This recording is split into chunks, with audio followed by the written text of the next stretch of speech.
हमारे पास असीम ताकत है, असीम शक्ति के मालिक हैं हम कुछ भी कर सकते हैं, लेकिन उस कुछ में सिर्फ सदुपयोग करें। उस शक्ति का कभी दुरुपयोग नहीं करना चाहिए, नहीं तो हमारा ही नाश हो जाएगा। हमारे अंदर इतनी शक्ति है कि हम बड़े से बड़े जानवरों को अपने वश में कर लेते हैं। कहते हैं एक हाथी था, वह मर गया तो धर्मराज के यहाँ पहुँचा। धर्मराज ने उससे पूछा, अरे तुझे इतना बड़ा शरीर दिया, फिर भी तू मनुष्य के वश में हो गया? तेरे एक पैर जितना मनुष्य उसके वश में तू हो गया? वह हाथी बोला, महाराज यह मनुष्य ऐसा ही है, बड़े बड़े इसके वश में हो जाते हैं, तो मैं क्या चीज़ हूँ? धर्मराज ने कहा, हमारे यहाँ तो अनगिनत आदमी आते हैं। हाथी ने जवाब दिया, आपके यहाँ मुर्दे आते हैं। जो जीता आदमी यहाँ आए तो आपको पता लगेगा कि इंसान कैसा है। धर्मराज ने दूतों से कहा, अरे एक जीता आदमी लेकर आओ। दूतों ने कहा, ठीक है। दूत घूमते हुए और एक जगह पहुँचे। गर्मी के दिनों में उन्होंने देखा कि एक छत के ऊपर एक आदमी सोया हुआ है। दूतों ने उसकी खाट उठा ली और ले चले। उस आदमी की नींद खुली तो देखा कि यह क्या बात है। वह आदमी ग्रंथ लिखता था, पढ़ा लिखा और विद्वान था। उसने ग्रंथों में पढ़ा था कि धर्मराज के दूतों के लक्षण आते हैं। उसने देखा कि ये तो धर्मराज के दूत उठाए ले जा रहे हैं। उसने जेब से कागज और कलम निकाली, कागज पर कुछ लिखा और जेब में रख दिया। उसने सोचा कि हम कुछ भी ची चपड़ करेंगे तो गिर जाएंगे, हड्डियां बिखर जाएंगी। वह बेचारा खाट पर पड़ा रहा, जो होगा देखा जाएगा। सुबह होते ही दूत पहुंच गए। धर्मराज की सभा लगी हुई थी। दूतों ने खाट नीचे रखी। उस इंसान ने तुरंत जेब से कागज निकाला और दूतों को दिया कि धर्मराज को दे दो। उस पर विष्णु भगवान का नाम लिखा था। दूतों ने वह कागज धर्मराज को दिया। धर्मराज ने पत्र पढ़ा। उसमें लिखा था, धर्मराज जी से, यह हमारा मुनीम आपके पास आता है, इसके द्वारा ही सब काम कराना। दस्तखत नारायण वैकुंठपुरी। पत्र पढ़कर धर्मराज ने अपनी गद्दी छोड़ दी और बोले, आइए महाराज गद्दी पर बैठो। धर्मराज ने उस इंसान को गद्दी पर बैठा दिया कि भगवान का हुक्म है, अब जो यह बोलेगा वही करना। अब दूत दूसरे आदमी को लाए। उस आदमी ने देखा, पूछा, ये कौन है? दूत, महाराज यह डाका डालने वाला है, बहुतों को लूट लिया, बहुतों को मार दिया, इसको क्या दंड दिया जाए? इसको वैकुंठ भेजो। यह कौन है? महाराज ये दूध बेचने वाली है, इसने पानी मिलाकर दूध बेचा, जिससे बच्चों के पेट बढ़ गए, वे बीमार हो गए और मरे भी हैं। इसे क्या करें? इसको भी वैकुंठ भेज दो। यह कौन है? इसने झूठी गवाही देकर बेचारे लोगों को फंसा दिया, इसका क्या किया जाए? अरे पूछते क्या हो, वैकुंठ में भेजो।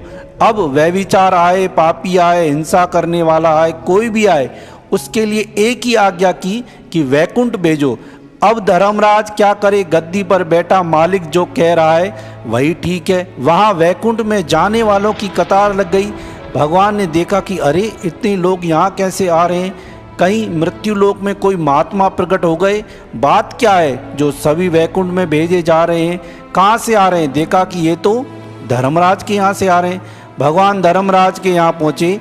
भगवान को देखकर सब खड़े हो गए। धर्मराज भी खड़े हो गए, वह इंसान भी खड़ा हो गया। भगवान ने पूछा, धर्मराज आपने सबको वैकुंठ भेज दिया, बात क्या है? क्या इतने लोग भक्त हो गए? धर्मराज, प्रभु यह मेरा काम नहीं है, आपने जो मुनीम भेजा है उसका काम है। भगवान ने उस इंसान से पूछा, तुझे किसने भेजा? इंसान, आपने महाराज। हमने कैसे भेजा? क्या मेरे बाप के हाथ की बात है जो यहाँ आता? आपने ही तो भेजा है। आपकी मर्जी के बिना कोई काम होता है क्या? क्या यह मेरे बल से हुआ है? ठीक है, पर तूने यह क्या किया? मैंने क्या किया महाराज? तूने सबको वैकुंठ भेज दिया। यदि वैकुंठ भेजना खराब काम है तो जितने संत महात्मा है उनको दंड दिया जाए। यदि यह खराब काम नहीं है तो उलाना किस बात की। इस पर भी आपको पसंद ना हो तो सबको वापस भेज दो, परंतु भगवत गीता में यह श्लोक आपको निकालना पड़ेगा। यद गत्वा न निवर्तन्ते तद धाम परमम मम। मेरे धाम में जाकर पीछे लौटकर कोई नहीं आता। बात तो ठीक है, कितना ही बड़ा पापी हो, यदि वह वैकुंठ में चला जाए तो पीछे लौटकर थोड़ी आएगा, उसके पाप सब नष्ट हो जाते हैं। पर यह काम तूने क्यों किया? मैंने क्या किया महाराज? मेरे हाथ में जब बात आएगी तो मैं यही करूँगा, सबको वैकुंठ भेजूँगा। मैं किसी को दंड क्यों दूँ? मैं जानता हूँ कि थोड़ी देर के लिए गद्दी मिली है तो फिर अच्छा काम क्यों न करूं? लोगों का उद्धार करना खराब काम है क्या? भगवान ने धर्मराज से पूछा, धर्मराज तुमने इसको गद्दी कैसे दे दी? धर्मराज बोले, महाराज देखिए आपका कागज आया है, नीचे साफ साफ आपके दस्तखत हैं। भगवान ने इंसान से पूछा, क्यों रे, यह कागज मैंने कब दिया तेरे को? वह इंसान बोला, आपने गीता में लिखा है, सर्वस्य चाहम हृदय सन्निविष्ट। मैं सबके हृदय में रहता हूँ, अतः हृदय से आवाज़ आई और मैंने उस पर लिख दिया। हुक्म तो आपका ही हुआ। यदि आप इसको मानते हैं तो गीता में से उपयुक्त बात निकाल दीजिए। भगवान ने कहा ठीक। धर्मराज से पूछा, अरे धर्मराज बात क्या है, ये कैसे आया? धर्मराज बोले, महाराज कैसे क्या आया? आपका पत्र ले आया। दूतों से पूछा, यह बात कैसे हुई? दूत बोले, महाराज आपने ही तो एक दिन कहा था कि एक जीवित आदमी लाना। धर्मराज तो वह यही है क्या? अरे परिचय तो कराते। दूत, हम क्या परिचय कराते महाराज, आपने तो कागज लिया और इसको गद्दी पर बैठा दिया। हमने सोचा कि परिचय होगा, फिर हमारी हिम्मत कैसे होती बोलने की। हाथी वहाँ खड़ा सब देख रहा था, बोला, जयराम जी की, आपने कहा था ना तू कैसे आदमी के वश में हो गया? मैं क्या वश में हो गया? वश में तो धर्मराज हो गए, भगवान हो गए। यह काले माथे वाला आदमी बड़ा विचित्र है महाराज, यह चाहे तो बड़ी उथल फुथल कर दे, यह तो खुद ही संसार में फंस गया है। भगवान ने कहा, अच्छा जो हुआ सो हुआ, अब तो नीचे चला जा। इंसान बोला, गीता में आपने कहा है, मामू पेत्य तु कौन्ते पुनर्जन्म न विद्यते। मेरे को प्राप्त होकर पुनः जन्म नहीं लेता, तो बताए मैं आपको प्राप्त हुआ कि नहीं? भगवान, अच्छा भाई तू चल मेरे साथ। इंसान, महाराज केवल मैं ही चलूं? हाथी पीछे रह जाएगा बेचारा, इसकी कृपा से तो मैं यहाँ आया, उसको भी अपने साथ में ले लो। हाथी बोला, मेरे बहुत से भाई यहीं नरकों में बैठे हैं, सबको साथ ले लो। भगवान बोले, चलो भाई सबको ले लो। भगवान के आने से हाथी का कल्याण हो गया, उस इंसान का कल्याण हो गया, अन्य जीवों का भी कल्याण होगा।